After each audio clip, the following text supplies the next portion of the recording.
After 3 weeks of quitting, is this the round? Oh, good evening. Hello. Good evening. We're back. It's good to be back, guys. Round 7, done and dusted. Looking ahead to round 8. Are we at round 8? Yeah, it's been 2 months of this garbage. 2 months of footy. Jesus. You can see I have eye bags after fucking analysing the markets for 2 months for you guys, but that's what we promised. 2 decades. Here at the BackYourself Podcast. Lineups came out a few hours ago. Me and Chris have gone in depth.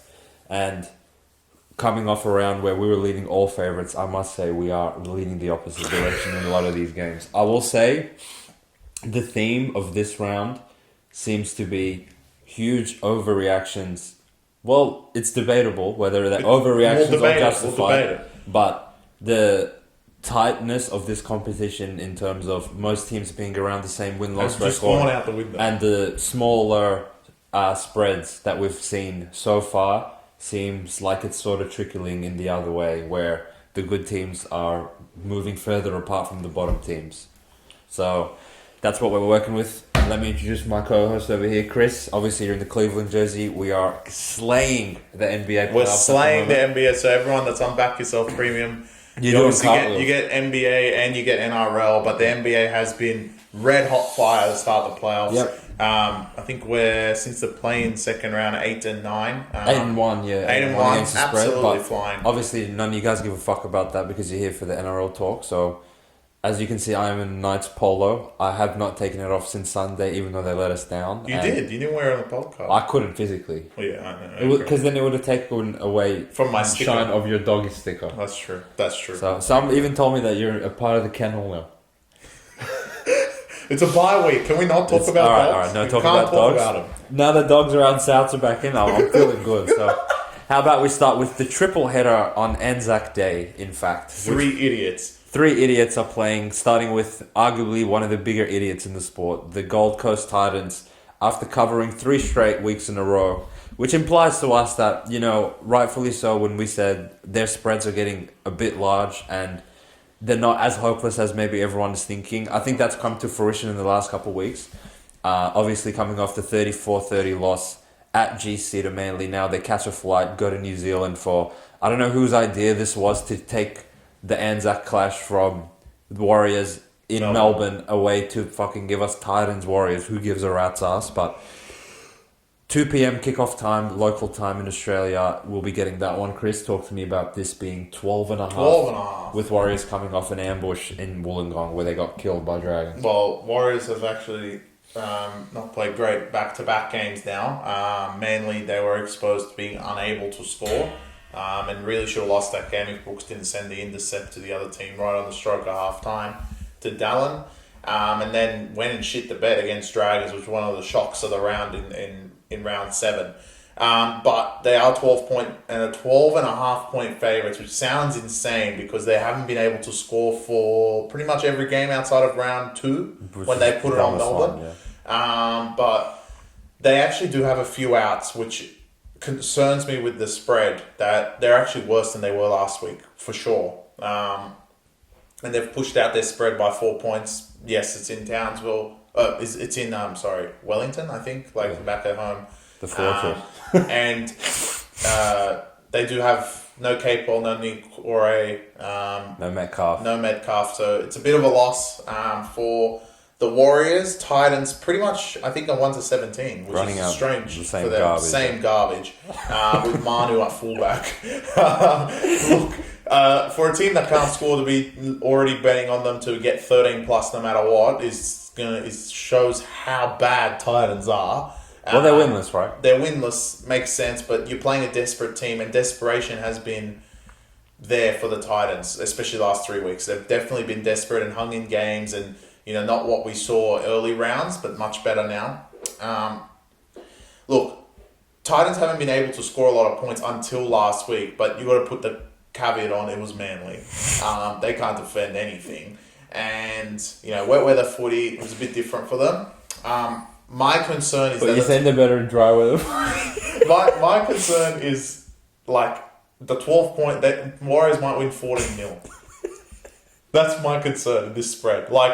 That's because if Titans actually do get points on the board, I don't think Warriors can put like 30 on them. Well, that implies that you're saying Cam Pereira won't score. Well, yeah, it could be a deadbeat unders game and a start for Anzacs that you probably wouldn't want to see because there would be like someone will score. Yeah, literally. Look, I think the line is probably leaning Titans, but my concern is one. Their travel has actually been insane. If you look at their travel, they've gone from Townsville to Canberra, back to Gold Coast, and now to New Zealand in the last 4 weeks. That's really bad. Which is really bad when a team can't score and can't win a game. Warriors have just come to Sydney, got absolutely raped by Dragons, and then going back home. Do they have enough points in them is my concern, but if I had to lean one side, gun to my head, I will take the Warriors line. Okay. Because I just think the Titans travel and their effort in terms of showing effort in games might come to an end in this game with how tired they are, and they're probably in a position that even if they started the season well, they would go to this game maybe like 6-point underdogs, but with Tino, 6-point underdogs, but they still wouldn't expect themselves to win this game. I think the Warriors will be up for this. So gun to my head, I'll take the Warriors line, but if I didn't have to take anything, I would. That's actually interesting, right? So Cowboys, when Cowboys played Titans, the spread was 4 points bigger, and everybody knows that Warriors are better than Cowboys. Of course. So in terms of that, I think we're getting a bit of a skinnier line than we deserve in terms of if we're leaning towards the Titans. And gun to my head, I believe the spread boils down to whether you think Titans can go and repeat the effort that they've shown in the last 3 weeks. If they go to New Zealand on Anzac Day, traditionally where, the point spreads on the plus side of things are a little bit more valuable because it's such a big occasion and you get a consistent effort from both teams. I believe if Titans can go there and put a good fight in, I'm not saying they'll win because they won't win, but I don't just expect them to go get 13 plus by New Zealand, who are a bit out of form at the moment, which we've seen over the last 2 weeks, as Chris alluded to.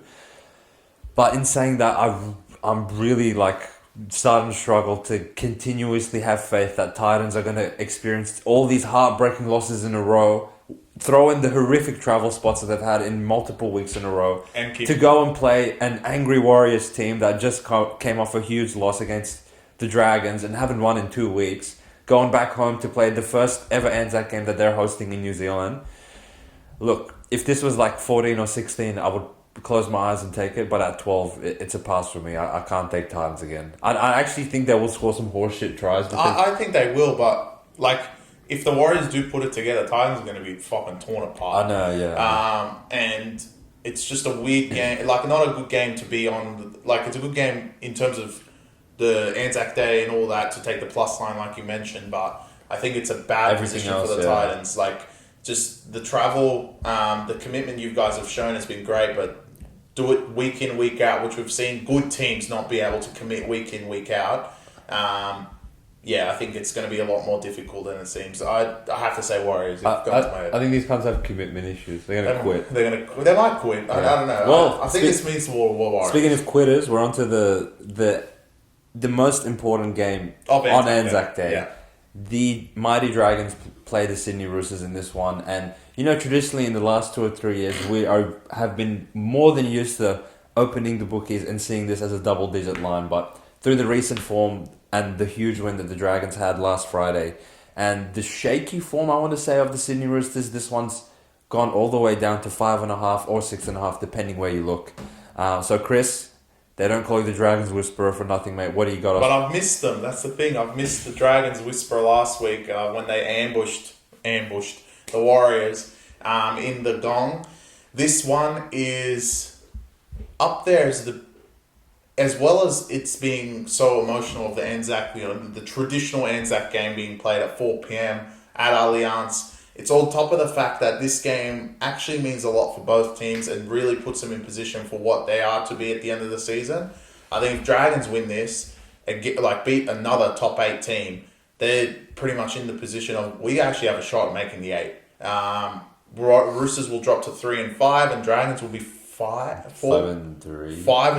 5 wins for Dragons, which sounds mental, but I swear that was their season over-unders, which could be possible if they win this game. So I'm not doubting the fact that both teams will be up for it.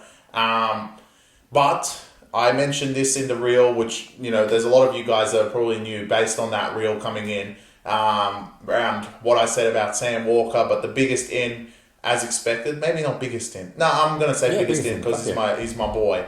Sam Walker goes back straight into halfback, which is huge. Dom Young actually conveniently comes back against the Dragons as well. And the Roosters are almost full strength outside of Liniu, who's got like a couple of weeks left now. Is he injured? No. And Dragons are naming the same team as they did last week. They have Three Pilotu on the wing and Lomax stays in the centres. So the Dragons offense typically has been around Lomax in the air. And this is one club that probably won't work against. Well, it shouldn't, right? It shouldn't, if you think about it, because their backline is Tupou, Suwali, Manu, and Dom Young coming back. It is an aerial assault. If Dragons don't cop an aerial one, I'll be very surprised, because this is what they do in the air, and everyone's back. Typically, my boy, Sam Walker, always shows up against the Dragons and puts them to the saw. And I don't see any different in this game, to be honest. I think the Roosters' ins are big enough to cover the spread. I think 6.5 is probably right on the money. So if you could see 5.5 anywhere, I would recommend. Because I think 6.5 is just that edge that, like an Anzac Day, both teams are going to be up for it, so you don't want to be on the wrong side of a 6-point loss. So I think that's probably where the money's at, and BackYourself Premium would have already seen it already, so that's fine. But I think there is claims for Dragons. Like, it's up in the air. I do agree Dragons have been playing great footy. And Ben Hunt and Lomax, the whole team has been playing great, but I think this is one step too far. And Roosters, look, you guys have a lot to prove. You lost to Melbourne. I think a lot of that it's either going to make world news that Roosters are going to lose again and be 3-5 and Dragons will be 5-3, which sounds hilarious. Nuts. Or it's going to be like what the norm is: Roosters come back to 4-4, right? Dragons are 4-4.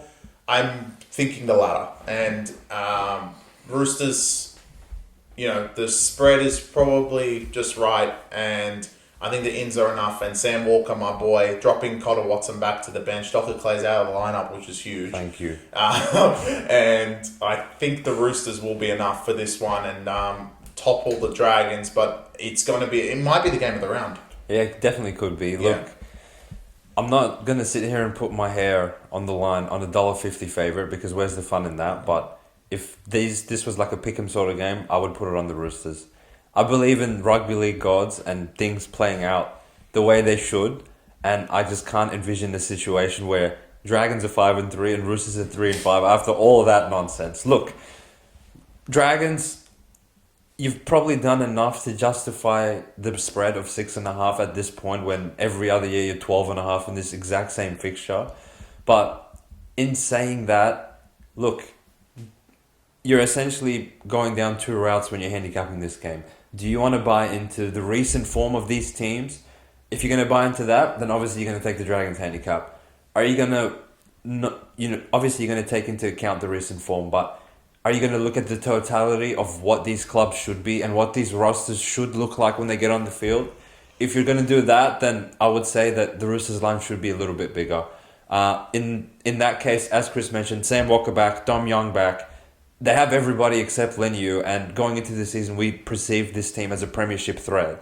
All of a sudden, you're 5.5 to Dragons, who now everyone loves them, but I mean, after they got raped by Dolphins, no one was talking to me about Dragons, and in the preseason, everyone, obviously after they lost the Charity Shield for the 50th year in a row, everyone said they wouldn't spoon us. So it's at that point in the season where you do need to make adjustments to how you see the teams perceived in relation to how you thought they would play in the preseason. But I feel like enough has gone wrong for the Roosters in the last couple of weeks that I will give them one more chance on the grandest stage of the NRL outside of finals footy and Origin, which is the Anzac Clash. I'm sure the viewership will be through the roof. Yeah. Dragons fans, Roosters fans will pack the stadium. Motivation will be high for both teams. As Chris said, a lot on the line, not just in terms of the theme of the round and everything, but in terms of ladder position and competing for top 8 spots. Dragons, you have an amazing opportunity to show the world that it wasn't a fluke that you beat Manly, it wasn't a fluke that you beat Warriors, And if you actually outplay Roosters and beat them, we will have to consider you to be a good team in the NRL, which no one probably thought that going into the season, except the two loyal Dragons themselves, the Zarafos brothers. Shout out to you boys, but I'm not really loving your team's chances this week. I would be shocked, to be honest, if the Sydney Roosters drop this one. Well, actually, speaking of Trent Robinson, I wanted to bring him in because your boy, one of my boys. Has he called you? He hasn't called me, but actually, every time Roosters have had that bleep and defeat, they've actually bounced back the week after. So they lost to Manly at Manly. Yep. Then they came back and beat the shit out of South. Yep. Then they played Got Penrith. raped by dogs. No, did they play Penrith? No, they got raped by Penrith and then got raped by dogs. Then they got raped by dogs, Yeah. and then they bounced back, and then Killed Knights. against Knights with no players, and then they've lost again last week. And I think last week was a bigger stain on what they had than what it wasn't. I know it was close, but for anyone in the comments saying that Melbourne weren't in control, it makes no sense to me. I think Melbourne owned that game. Agreed. But it's a big bounce point, and Trent Robinson, I know your team always starts off slow, but you typically, for an Anzac clash, should fire up, and Dragons in recent history have seemed to bring more effort into Anzac Day. I know you guys won by 1, I think, last year, but Dragons were like 12.5. So, I mean, literally. it was a completely different scenario to what it is now. And if you do not show effort in this fixture, Dragons will get you. Because from what we've seen under Shane Flanagan, Dragons have been very, very good effort-wise, especially defensively. I struggled to see Dragons get many points in this game. Roosters defensively, even in their losses, has been actually pretty good. They've only they've rarely got lost by 30 points. I don't think anyone scored 30 points in their losses, thinking about it now. So in Dragons, if you're not going to concede 30 points, then I don't know who we're playing. So I think the Roosters is the right side in this one. And yeah, I'll be definitely tipping them to win this game. Does that hurt you to say in this fixture? It does, because for all the loyal subscribers and of my analysis every year, I'll always take the Dragons line on Anzac Day. But it's tradition, but now it's getting really ridiculous. I know the Zarafos brothers are saying the same thing, because they said, why are we not, it's weird to see us not 12, and it's weird for us to see you guys not 12, but you've deserved it. You've played great at the start of the season, and Roosters have been okay. I don't think they've been bad, but they haven't been great, and not what we expected pre-season. So, typical Roosters. Really. Look, I say that to showcase to the audience that in any other normal circumstance, Chris would put a gun to my head and force us to give out Dragon's line. But the fact that even he's come to me and come on, bro, the fuck are we playing? Yeah. That just goes to show that how much of a teeter-tatter has been between Dragons on the ascension and Roosters going down. Yeah. And shout out to you, Bonzi. This is probably the 7th week in a row you've come to me and had no faith in your team, but someone's got to rep the tricolours on this podcast, man. I'll do it. I'll put my hair on the line. It's fucking Dragons. Speaking of rooting for a team, I know you're going to root for them. The final game of Anzac Round, which doesn't feel like an Anzac game, to be honest. It could have had a lot of potential, but obviously we have a team that can't cover a spread for 13 weeks straight. And we've got the South Sydney Rabbitohs going down to Melbourne off the bye. I'm going to start my analysis on this one.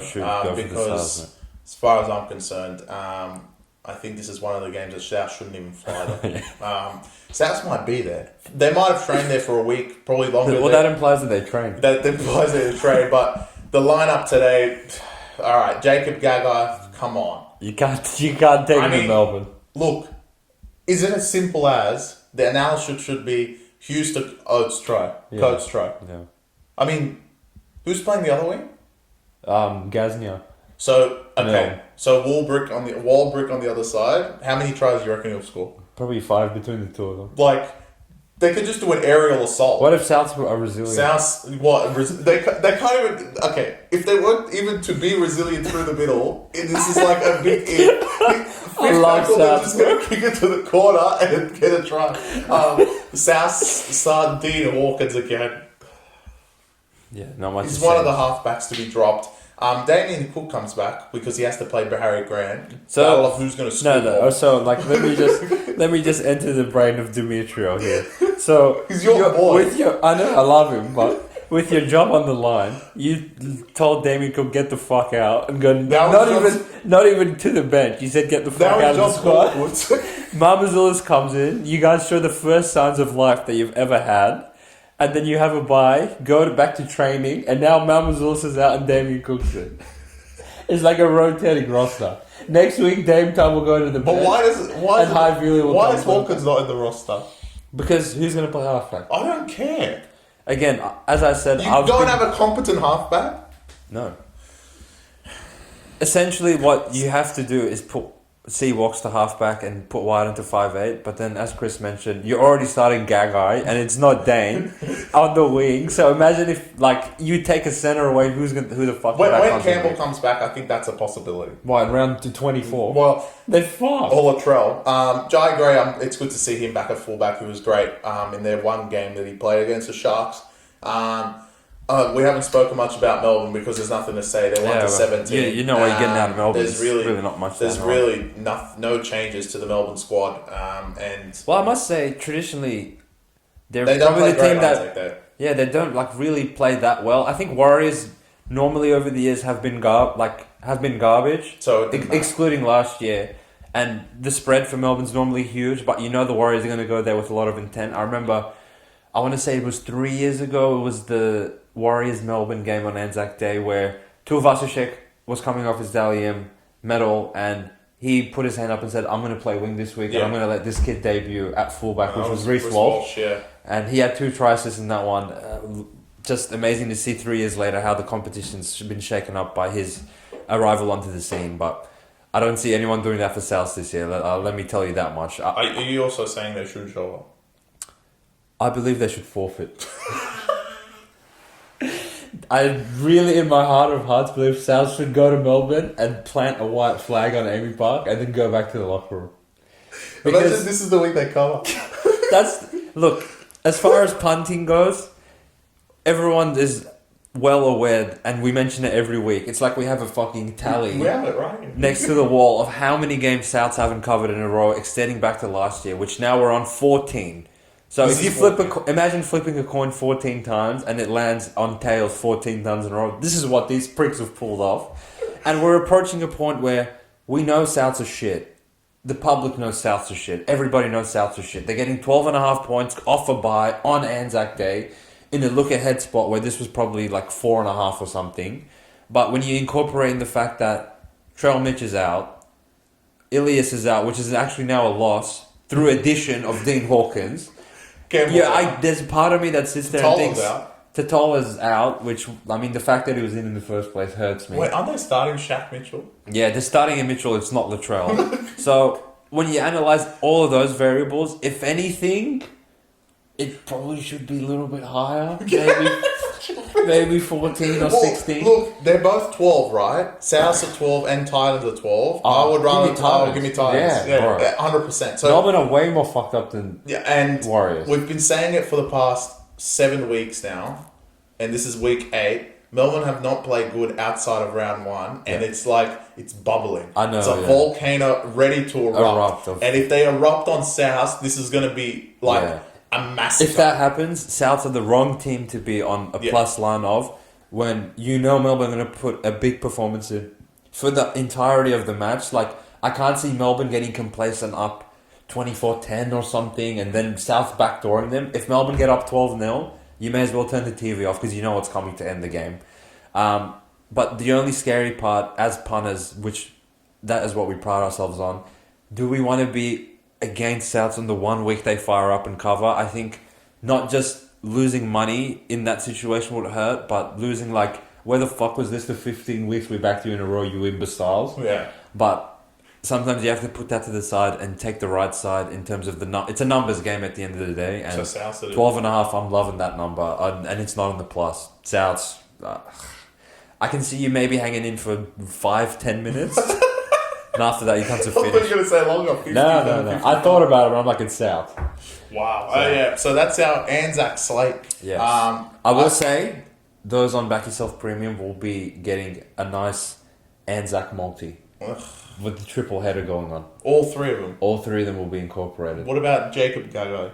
He will not be one of the anytime try scorers, I'll tell you that much. Can we take someone funny? Of course. Or the Dragons, The Dragons are playing. So anyway, now that we move on from Thursday, we go to a single fixture on Friday night.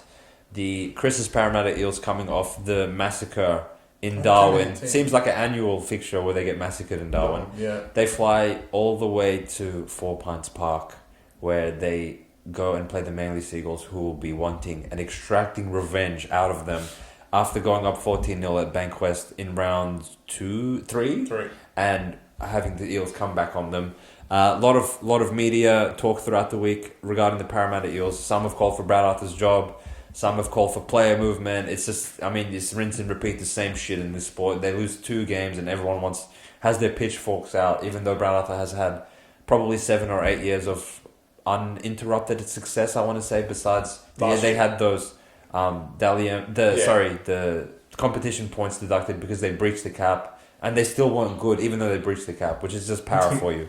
But we see the spread, as I mentioned at the start of this podcast, climbing, and it's gone all the way to 9.5, even approaching 10.5, which this fixture 5 weeks ago was a pick'em. So that just goes to show that the public money is all over the Seagulls. No one wants to touch Para. No one wants to look at Para without Mitch Moses in the lineup, and for good reason. They have been killed by Raiders. They got away with one against the Cowboys.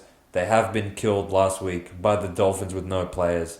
And now they go to Four Pines Park. Chris, your team might be in danger is what everyone's telling me. What do you see? Well, they do make a change. Ethan Sanders, I think his name, goes into 5'8". He's apparently a New South Wales Cup gun. But, taking him to Four Pines Park on the first game is going to be a little bit shaky. But Parramatta are in a really bad position. The people out there saying for Brad Arthur's job, look, they just when they lost to Raiders by 40 and then they went and beat Cowboys, everyone was like, "Oh, Para's back," right? So please stop. Without Mitch, we know that they're not the best. We didn't expect it to be this bad, but based on last week's performance, they are this bad apparently. And they go to a team that is ready to kill them. Manly are probably the worst. You could argue the worst team to play out of any of them, maybe Penrith with Cleary back. But right now in this situational position, you don't want to play Manly, especially after beating them in round 3. And I think a lot of people, when Para did beat them, argued Manly had a lot of chances, and they did, and they didn't execute them. Well, in the first 10 minutes they did. Well, now they have the executor himself. I don't want to say, well, that's a bad way to look at it, but Saab's back, and as far as I'm concerned, they're going to get around Para very easily with Saab out there. All but Sivo's back. Sivo's back on the wing, which does help. Morgan Harper knows all their plays from training. But 10 points is giving Para a lot. If Para are going to show any fight, it is in this game. Because, look, last week, like I said with the Cowboys game, and we both mentioned, Raiders game would mean nothing if they beat Cowboys, and they beat Cowboys, and this is the same situation, that if Parramatta go to Manly and beat them for a second time, everyone will be like, well, alright, they lost the Dolphins, who cares? They've beaten Manly back-to-back and Cowboys, which not a lot of teams will do through this series, especially beating Manly twice at home and in Brookvale, which is a fortress, and no one's been able to go there and prove anything, to be honest, because everyone that's gone there has just got killed. Which I think they've only played twice against Penrith and Roosters. And both times it was Manly all over them. So, look, Manly will be very G'd up for this. It's the only game on Friday night, so keep your eyes peeled on the Parramatta line, because every man and his dog will be watching this, and every single person will be on Manly because no one wants a bar of Parramatta. So be careful of the line. Like Hussein said, it's crept from 8. It'll creep to 9 and most likely creep to 10 as well on game day. So just be patient if you're really thinking the Eels, but I think this is a bad spot for them. If they were playing anyone else, I would think there's a bounce back coming. But in Parramatta's favour, and I will go to this to my grave, Parramatta have the best forward pack in the competition. Manly's forward pack has been playing well, but on paper they're not that great. Nathan Brown and Lodge and all just a bunch of idiots. Bullymore.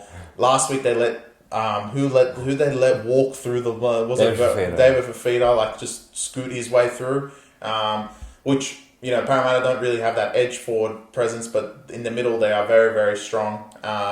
So well, are they? Well, look, I think they will be bouncing back. It's just that you're betting on a team that you can't score, and you're betting against a team that can score. And can Parramatta defend Manly enough to keep it within the spread? That's a question that I don't know the answer to right now. So you can already tell this is not my upset alert, but I believe it's going to be a great game. It could get to the stage of game of the week, because depending on how Dragons Roosters is. I think it depends on which Parrots are. Well, if Parrots do show up, then it will be game of the week. Okay. Because if they do show up, Manly will have a test on their hands. If they don't and just show what they did against Dolphins, which I don't think will happen, they're going to be a lot more competitive than that, in my opinion. But it's a tough spot for Para. I wouldn't want to play Manly right now.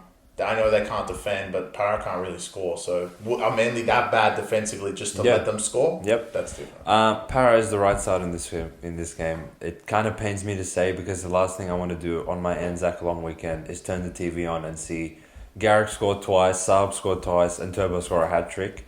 Which there was a game similar to this one a few years ago where Para were in a rut of form and played Manly, and Manly put 30 on them. I swear it was in 15 minutes. It was sickening to watch.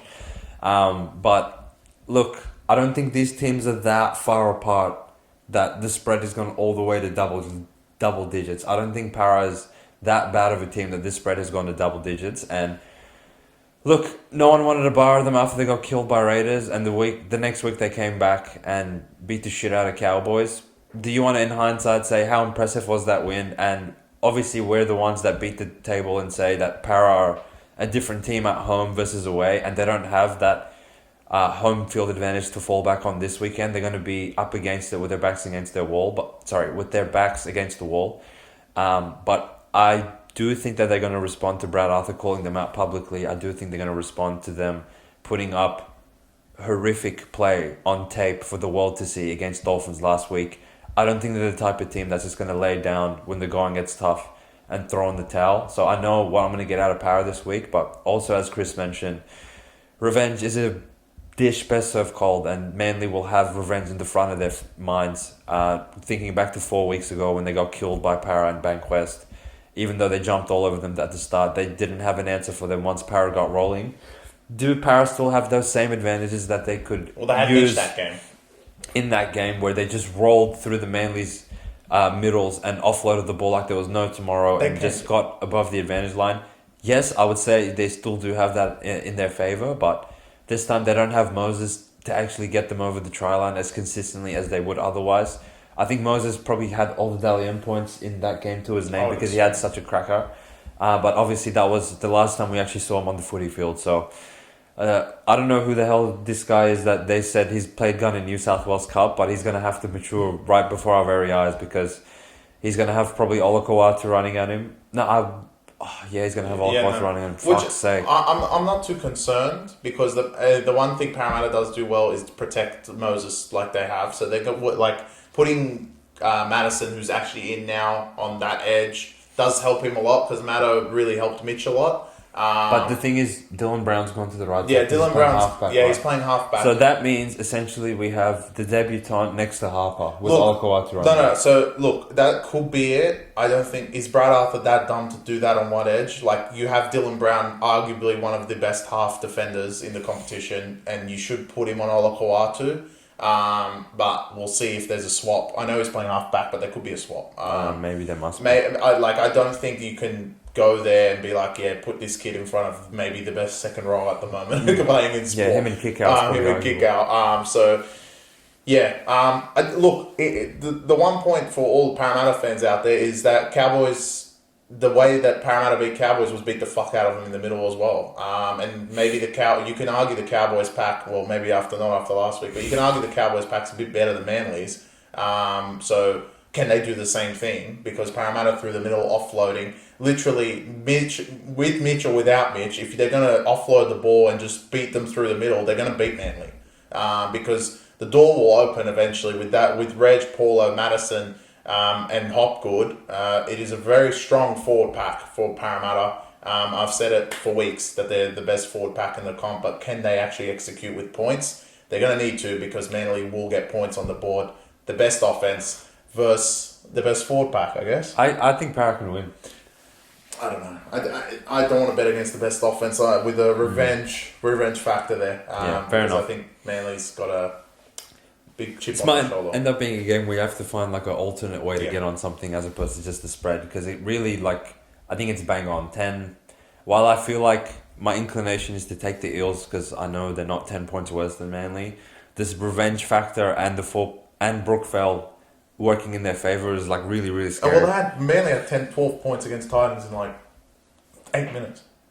Manly were 8-point favourites to Titans. Now they're 10 to Para. Yeah, I know. Like, Yeah, I know. why are you going to put Titans and Para pick them? It's 4 points, man. I know. It's worth fucking to 10 points itself. It's a fortress. Speaking of fortresses, the 5:30 the 5:30 kickoff on Saturday, which obviously was the intro music to this podcast, as it is most weeks. Of course. The Mighty Tigers returned to the Campbelltown Stadium that they quit in every other game to play the Brisbane Broncos, who are getting back Payne Haas. Yes, the best front rower in the comp is back, adding on to what we saw from last week. And my boy, I've claimed him from day one, Adam Reynolds. He's back to take the 2 against the Tigers, the scumbag. But in saying that, watching Brisbane absolutely beat the shit out of Raiders last week and knowing that they're going to get 2 of their best players back is really scary. But interestingly enough, Selwyn Cobbo and Ezra Mam both scratched out of this game through injury, which is interesting. And obviously Dean Mariner returns into the backline in this one. Arthurs goes to centre to replace Cobbo.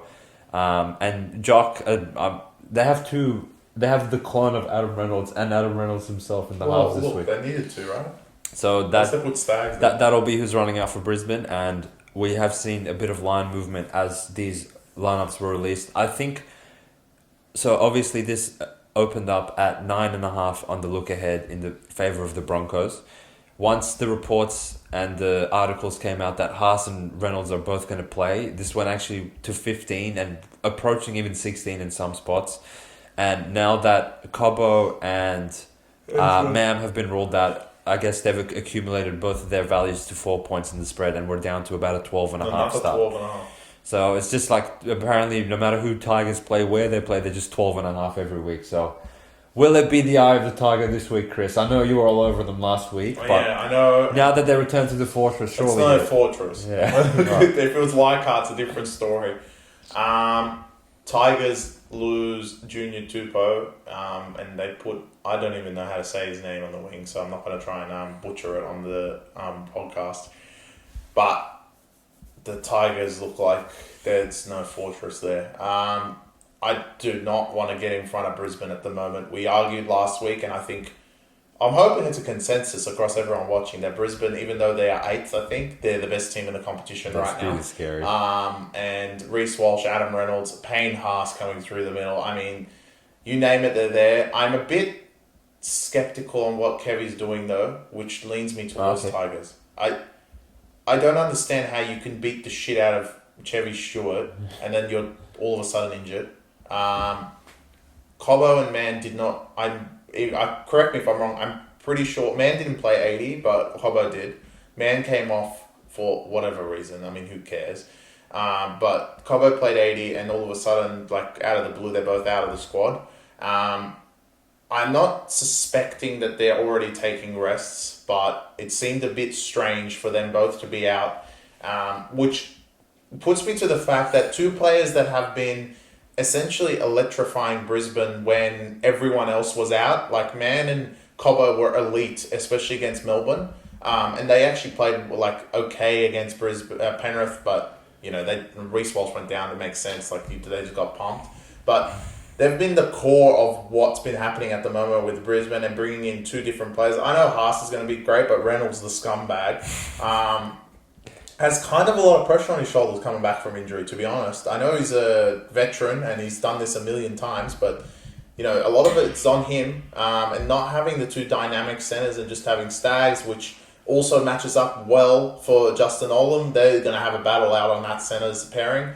It kind of leans me towards eye of the Tigers. I think if it was Cogger and Mann, Tigers should have just stayed wherever they were and not show up. Yeah, I agree.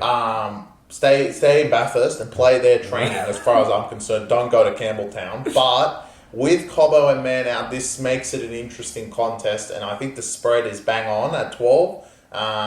Because, you know, Tigers last week, if they show effort, they probably cover 12 this time. Look, I want to make it crystal clear for everyone listening that the soliloquy I'm about to go on, I don't think Tigers are going to win. So let me get that out of the way first. They can't win.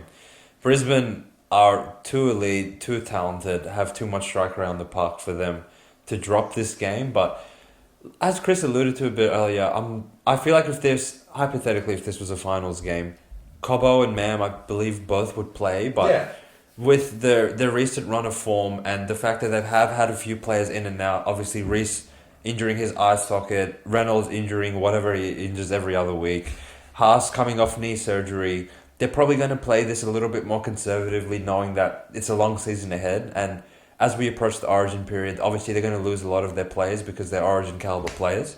So while I think in the long run, Kevy's doing the right thing by resting Mam and Cobbo in a game that they should be able to win without them, as far as laying a huge line on the road in Campbelltown, coming off a massive win and coming off multiple weeks in a row that you haven't had to leave Brisbane for any reason. They played in Brisbane against Cowboys, and then Dolphins took their home game to Brisbane to play them, and then they've been in Brisbane again to play Canberra, who coming off a 90-minute golden point on the Sunday evening, 5 days later fly with Chevy Stewart. Like, they never even had a chance. Yeah.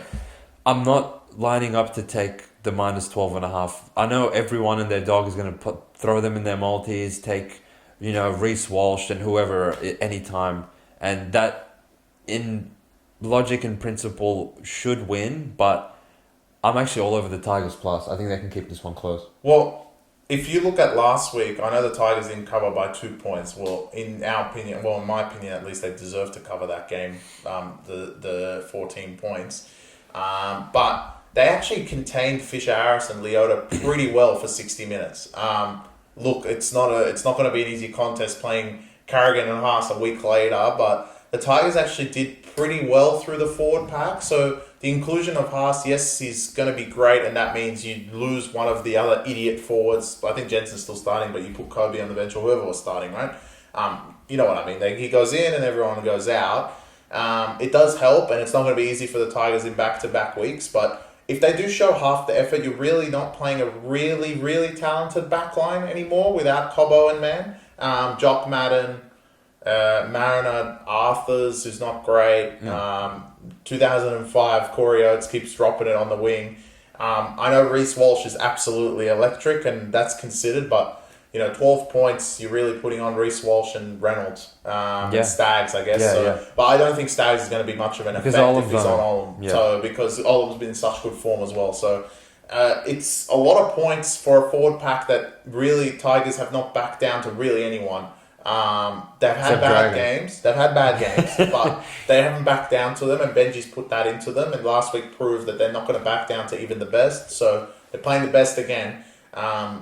I'm optimistic. The more I think about it, the more optimistic I am with Tigers. Maybe I have the Tigers coming in. But again, I want to reiterate, they're not going to win. That's fine. I don't think they'll win. I think this is a classic case of Tigers can keep it close and cover and lose this one, and that'll be enough for us to get home on the best bet that we give out on the Tigers, which actually was 14.5, not 12. But obviously, will this be another episode of we beat the closing line by X and still lost by Y? Well, probably. You'll have to you'll have to tune into the review to see that one, but.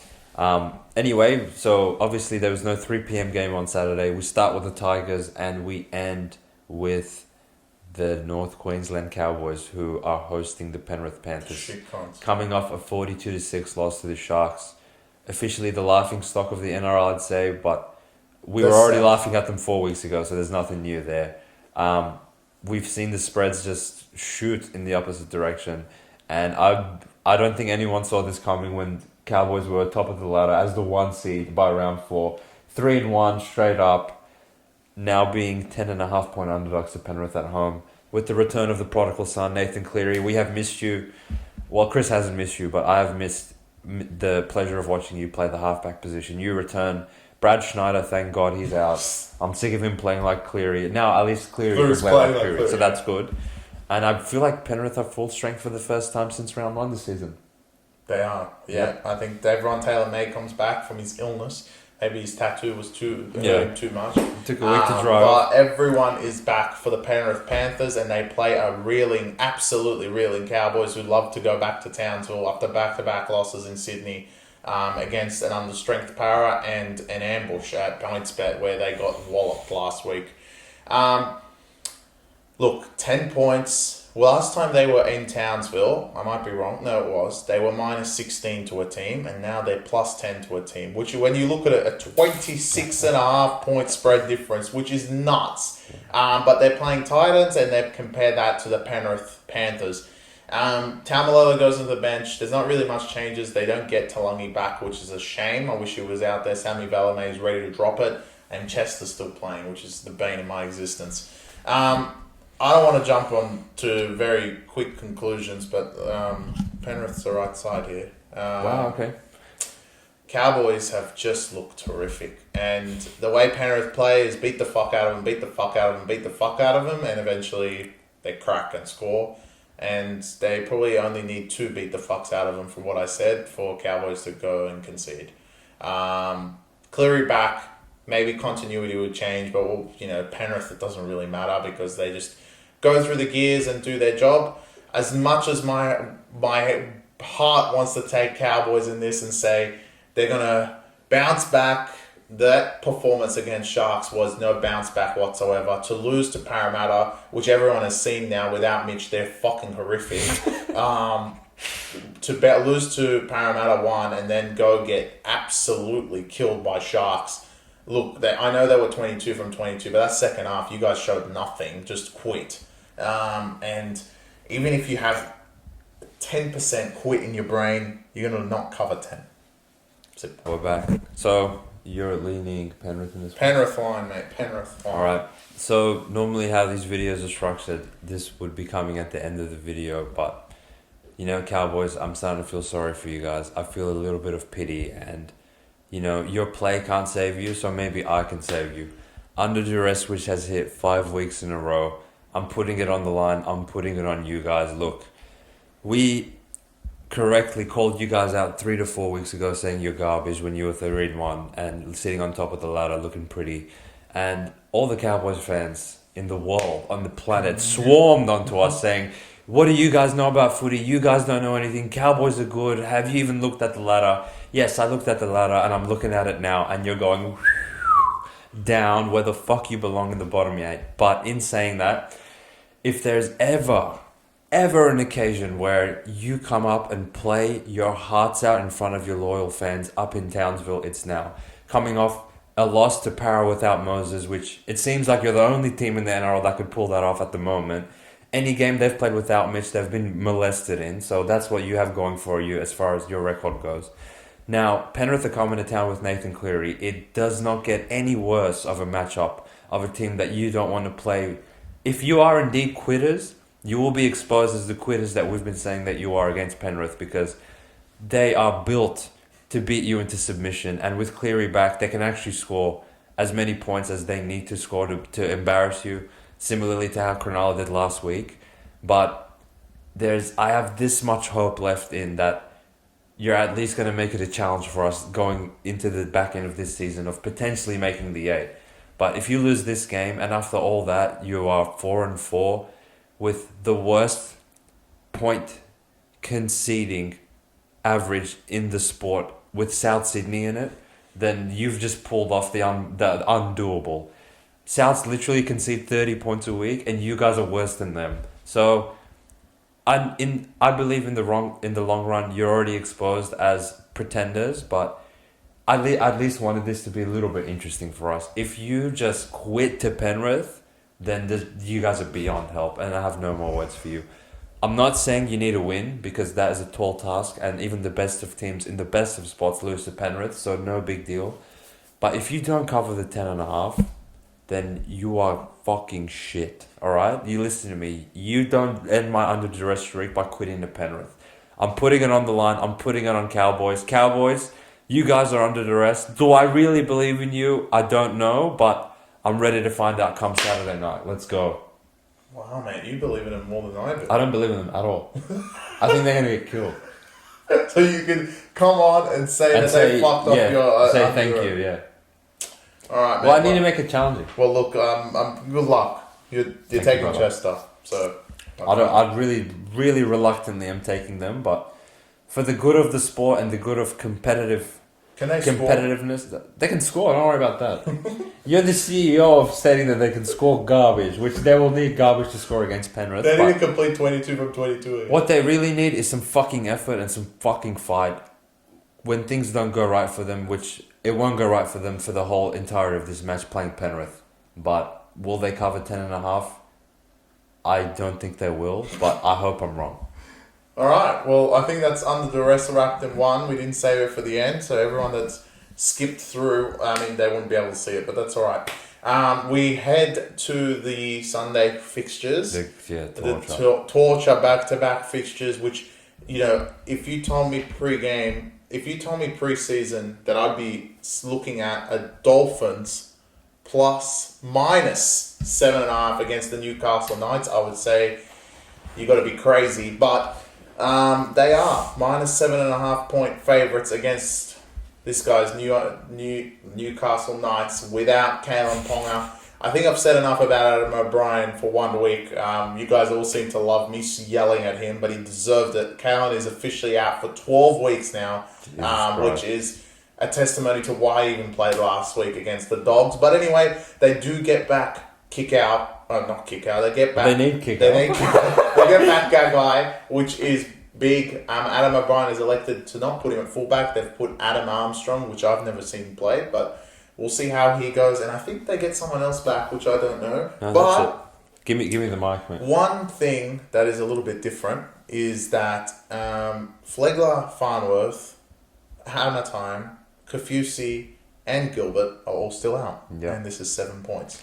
Look, I need to address the people watching this podcast. So, 2 weeks ago, the Roosters came to town. They came to Newcastle, and the consensus amongst everyone was Knights. Yeah, minus 4.5. Get on Knights, bro. They're really good. All right, they lost at home to Roosters. Then the following week, we were the laughingstock of the NRL world when we gave out Knights at Pick'em to Dogs, which, how dare we do that to Dogs? We apologise. We can go get the sticker back out. No. Now, I'll apologise. Knights, you go from minus 4.5 to Roosters to Pick'em to Dogs, and now you have stumped to plus 8, almost 8 points. I scrolled through my apps today and I saw Dolphins $1.40 without Hammer Time, without Kafusi, without Gilbert, without freaking Flegler, without Farnworth.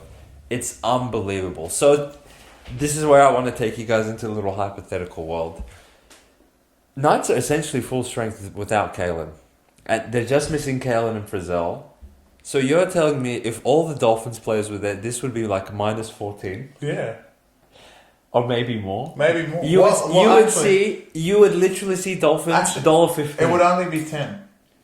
Why? Because that would that implies that Trey Full is not playing. Exactly, and that's like. And you can't take him out. But in saying that, I cannot believe Dolphins without their 5 best players are $1.40. I don't have anything. That's how bad Knights are, and that's how bad they were last week. They deserve it. After last week, I contemplating getting ethanol, putting it on this polo, and setting it alight because they were that bad. But all good's Gagai's back. I didn't care. Is Gamble playing again? Yeah. Yep. So Adam O'Brien watched last week, and he's like, "Yeah, fuck the champion. I'm gonna run out and gamble." Maybe he'll switch it 1 hour before he did that. Well, he's tricky. He's being tricky.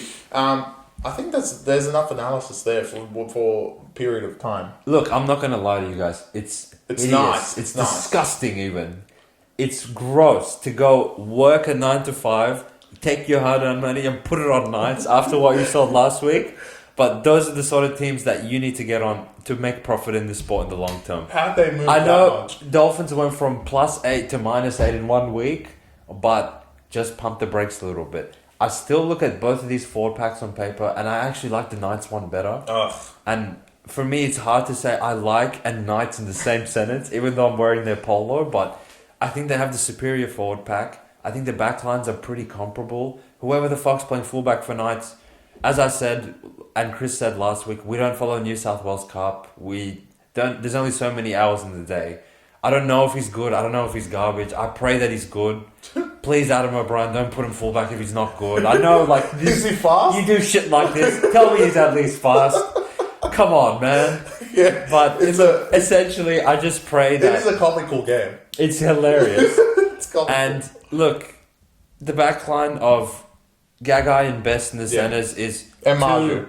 And Marju, like, that should be enough for you guys to not lose by more than 8 points. We're not asking for a fucking miracle. Or maybe we are. Stay tuned for upset alert. But in saying that, Knights are almost $3 with a bit of wounded tiger theory in their favour without Kalen. Will they just go and submit to Dolphins and show that they're a one-man team?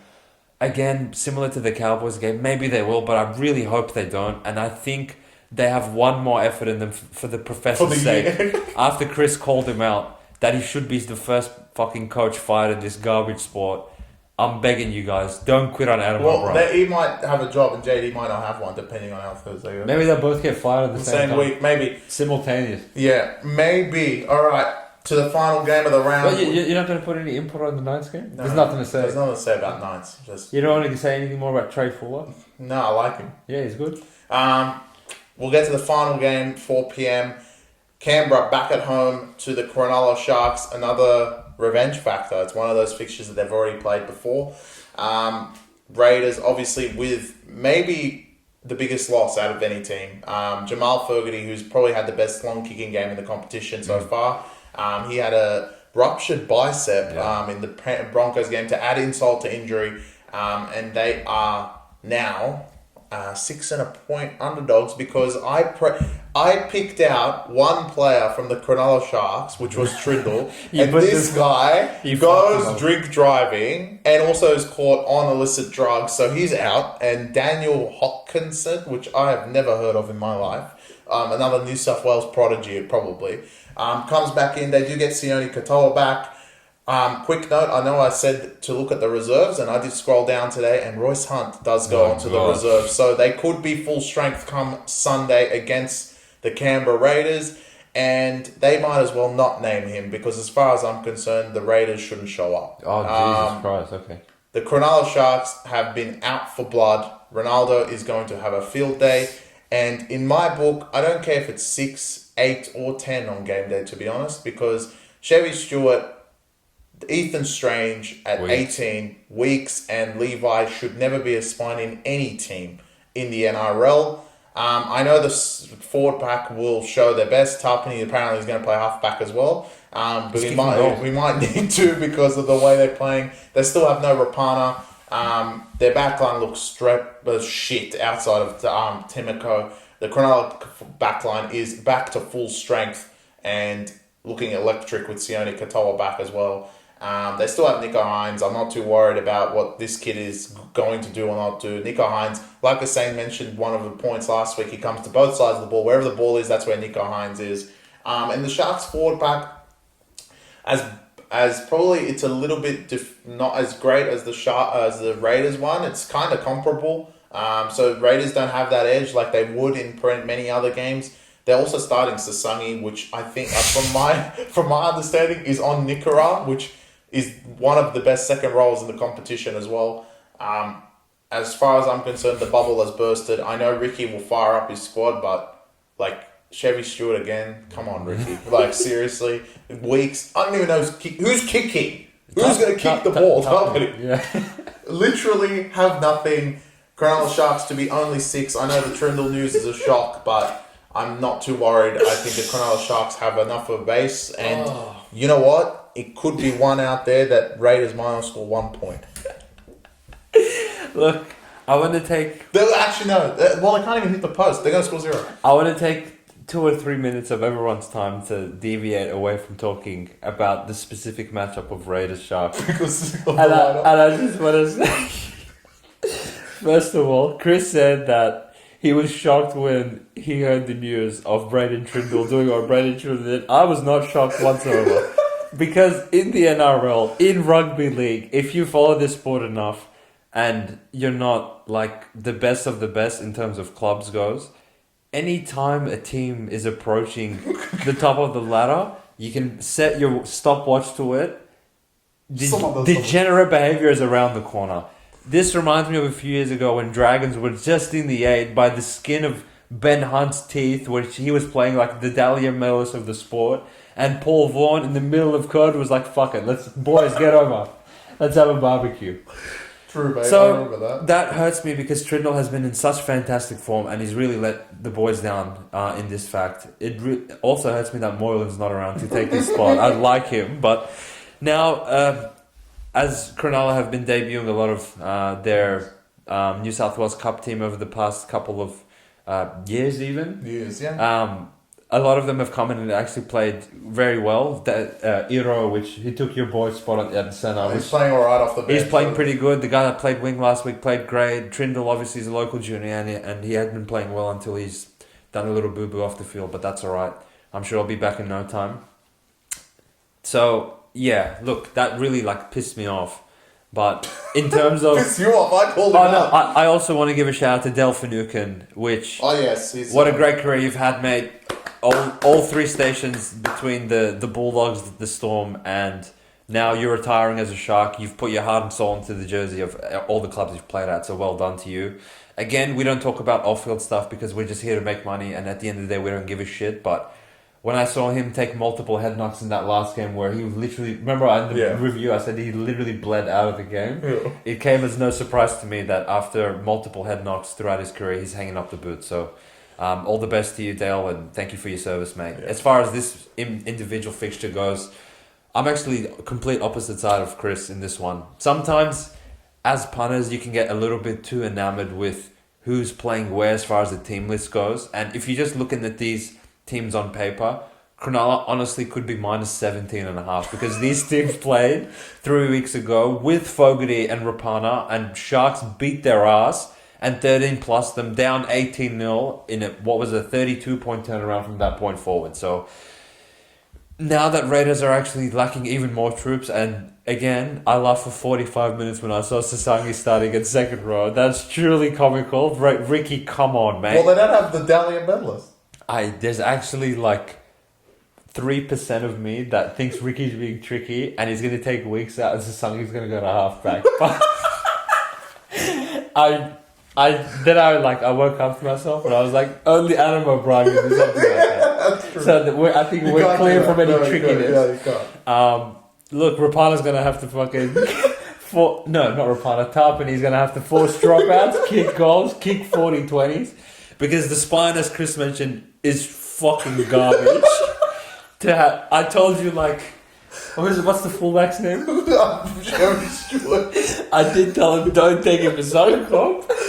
But this go round, you are allowed to take him to Canberra because it's not quite the wrath of the Brisbane Broncos that you're up against this week. And Raiders, look, you've done really well so far into this year to be where you are, still in the top 8 somehow. And honestly, everything's gone wrong for you guys in terms of key players and key positions going down. And I will actually give you a break. Part of me wanted to put you under duress, but that wouldn't be fair to you guys because you have fired up every single week. And I think you're going to fire up again. Will the technical side of footy be your downfall in this game in terms of... I know you're going to probably get to their 10 and you're going to hold your line as best as you can, unlike what you did the first time when you played them. But if you're relying on Kyle Wings and Danny Levi and Chevy Stewart, I think is probably a bridge too far for you guys to climb. However, gun to my head, I probably would take the points with Canberra on this one. Well, you're on your own on that one. Yeah. I can't. I would take the points because Look, it's not easy to just beat the shit out of the same team twice in 3 weeks. They're not going to. It's only 6. Yeah, no, give us 10, bro. 6 is nothing. And what Sharks did to them, being down 18-0, I don't see Sharks conceding 18 points.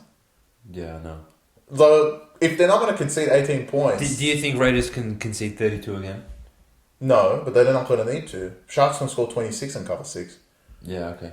See, I don't think they'll be able to cross that. I'm hitching my wagon to Raiders holding Sharks to maybe 22 or something. Look, be careful. Look at the reserves. As far as I'm concerned, if Royce Hunt comes in, it should be 10. Yes. Easy. Yeah. Because if they're bringing off the bench Royce Hunt and Welle... And Rudolph. And don't show up. Yeah, that's a lot of fucking man. And Talakai.